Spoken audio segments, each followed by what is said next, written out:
Desmond Landers here, your startup advisor and partner in entrepreneurship, and welcome to Going Global from Costa Rica. I'm outside of San Jose right now. As you can see, I'm on the side of a hill/mountain in the countryside.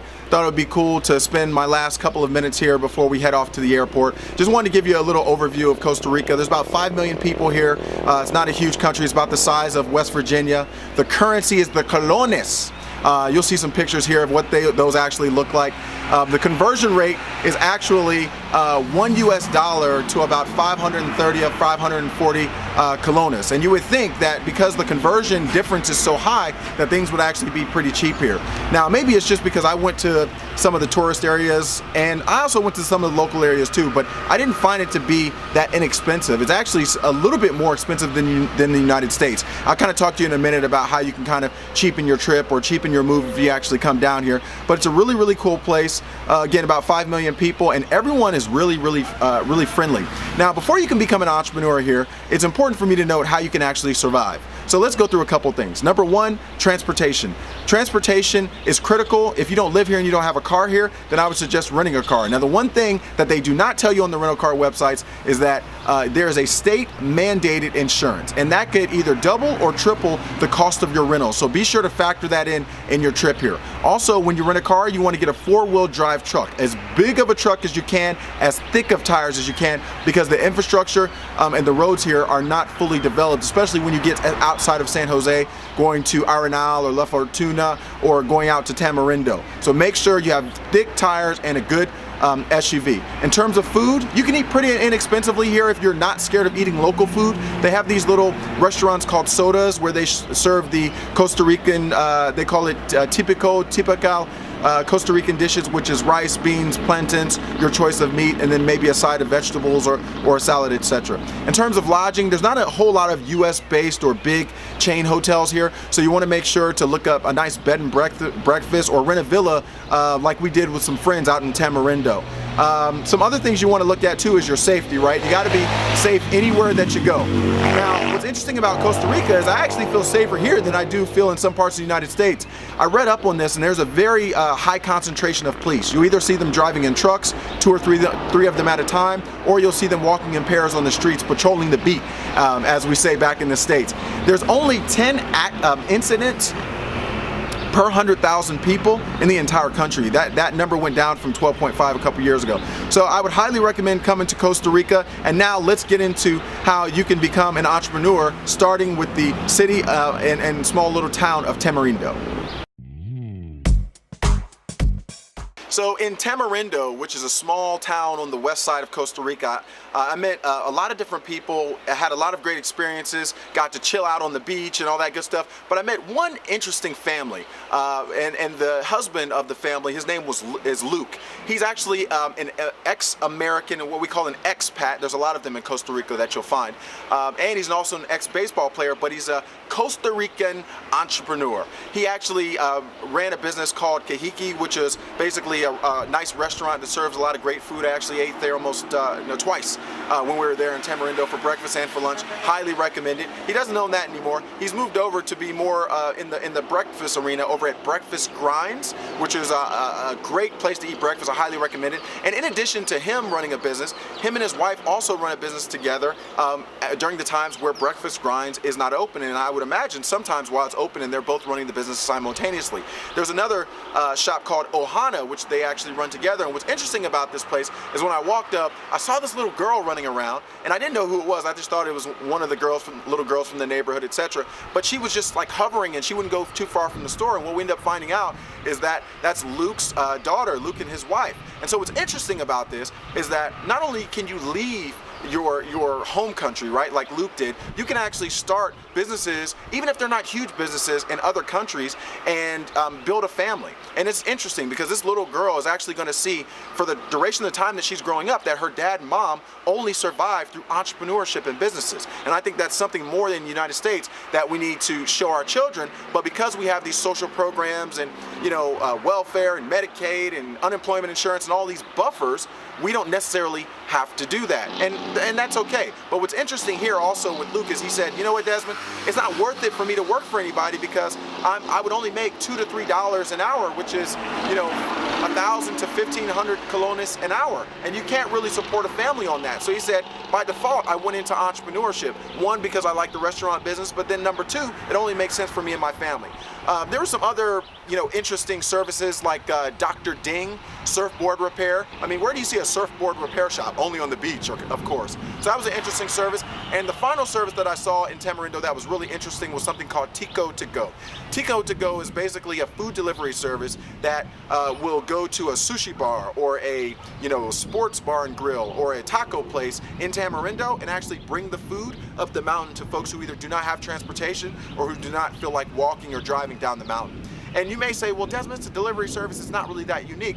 Well, it is kind of unique when you find that a lot of people may not have transportation, or it's actually a chore to get down the mountain all the way to the valley near the beach. It was actually a very interesting service. I would highly recommend it. Used it multiple times, but I didn't feel like walking down the mountain. So now let's talk about how to start a business in Costa Rica. Now, the general process to get a business started is really 3 to 4 steps. Step number 1, you must register with the mercantile registry. That's essentially just the merchant registry to get approved to start a business. The second thing you must do is register with the public registry. That's Publico Registrico, or something like that. My Spanish is terrible, as you can see, but that's the second step. Register with the public registry. With the public registry, this is where you're going to obtain any permits or operational documentation that you're actually going to need to do with your business.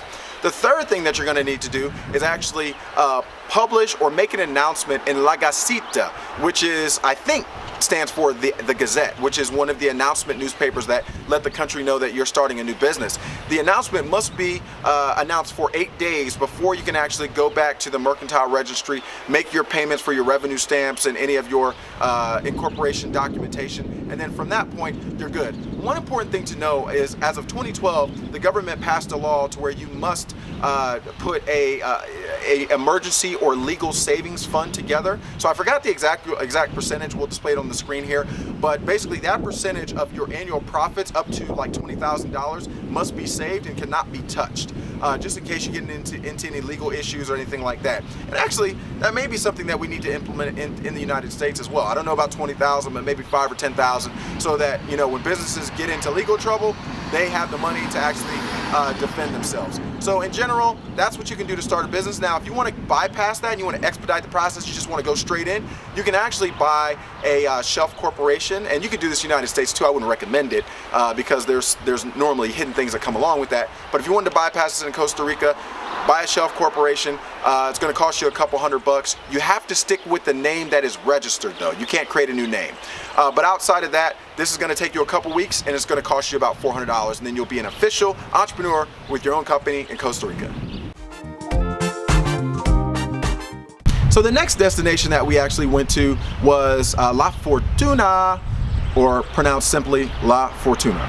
That is a small town at the base of the Arenal volcano. There's not many people there, but it was many more people than we saw between Tamarindo and that point. This is very scarce in terms of people, just because of the route that we were taking. Now, I'll tell you this was one of the scariest trips I've ever taken. We were literally in the middle of the jungle and the rainforest, no lie. We were going up dirt roads and things that you feel like, has anyone even ever been here before? But that was the way to get to Arenal, especially as we went through the waterfalls and some of the national park there. So that was kind of interesting. Now, in La Fortuna, what you'll find is a lot of shops and restaurants, same way you'll find anywhere else. But what I found from an entrepreneurial standpoint is that since you're in the middle of the jungle, a lot of the opportunities and the traffic that's coming there is actually as a result of people wanting to see the volcano. So you've got everything from zip lining to canyoneering to kayaking to lots of different outdoors types of tours. So if you're a nature-based tour entrepreneur and you're not scared of lizards like the one that was in our hotel room that night, or if you're not scared of big insects like this big, then La Fortuna in Arenal is the place for you to be an entrepreneur. the last and final stop that we made before leaving all of Costa Rica is San Jose. San Jose is a large, highly developed, beautiful city that has 1.5 million people. It's the hub of commerce in Costa Rica, and the infrastructure, the telecom, everything is primed for you. If you're coming from the US or Europe or another developed place of the world, it's going to be the easiest transition in terms of living that you're going to have as a person and as an entrepreneur. Now, you want to definitely check out the Central Mercado. It basically stands for the central market, where they're selling everything from t-shirts to electronics, plantains, papaya, everything you could think of is being sold there. Entrepreneurship at the most grassroots level. And if you want to learn how to sell, go down there and observe how the street vendors really, sell to you. They have to be aggressive because I was talking to one of the owners, their rents can sometimes be between $2,000 USD and $10,000 per month in a place where the conversion rate is 1 USD to 535 colones. So you can only imagine how many colones $2,000 or $10,000 worth of rent is. And if you have a population of people that's paying in colones, you've got to be aggressive about customer acquisition, getting sales, getting transactions, getting things in people's hands and getting them to pay you. It's entrepreneurship at its most raw point. Now, you may be wondering why I'm wearing this fitted jersey, if you will. This is actually one of the most popular soccer clubs in all of Costa Rica, and I believe I'm pronouncing it right. And please excuse me if I'm not, but I believe it's pronounced Saprissa. And if you can look it up online, it's one of the oldest, most reputable soccer clubs in the entire country.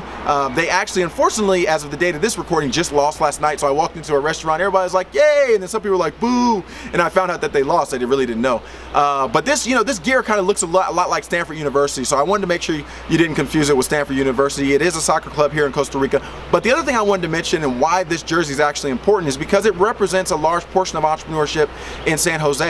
I couldn't even fathom how much soccer gear and jerseys, whether they're real like this one or replicas that you see on the side of the street, are contributing to the economy. As you can see in this picture here, families are literally buying replicas, putting them in the back of their trucks, and then stringing a cable along to a telephone pole and setting up shop in the middle of intersections. It's amazing. It's entrepreneurship at its core. I love it. This is how people are feeding their family. So in summary, Costa Rica is a great place to raise a family. It's very safe, high literacy rate, and it's very calm and peaceful. You don't have a ton of distractions, especially in the countryside. But if you're an entrepreneur who is doing an app, or if you're doing something that's more of a want than a need, you might want to look at Costa Rica as a secondary destination versus a primary, because still the needs, as we talked about, as you guys know, I talk about in Maslow's hierarchy, if you look at the needs pyramid, people want food and shelter and a place to use the restroom. Those are the basic needs. Then you move up from there and it goes higher and higher until you get more to the wants. Well, Costa Rica overall is not a place where you can just provide things that people really don't need. You've got to really provide a lot of value connected to needs here. Now, here's what I will say. I'll give you a couple tips. The areas of opportunity that I really see here are two things. Number one is road development. If you can figure out a way to partner with a construction company, get down here, work with the local government or even some of the tourist attractions and pave some of these roads, I think you can make a lot of money in Costa Rica, because it's a big thing here. It's unpaved roads and roads with a lot of sharp rocks. I mean, it's real. The second thing is merchant processing. I noticed that a lot of small businesses, mom and pop shops, sodas, etc., they don't take credit cards. And a lot of times I had to leave the establishments because I didn't have any colones on me. So if you're already in merchant processing, I would say Costa Rica is a great place for you to get started. But in a nutshell, that's Costa Rica. I hope you stuck with me this long, because it's a great place to visit and to see. And only if you come here to see it, I would highly recommend it. My name is Desmond Landers, your startup advisor and partner in entrepreneurship. And this is Going Global from Costa Rica.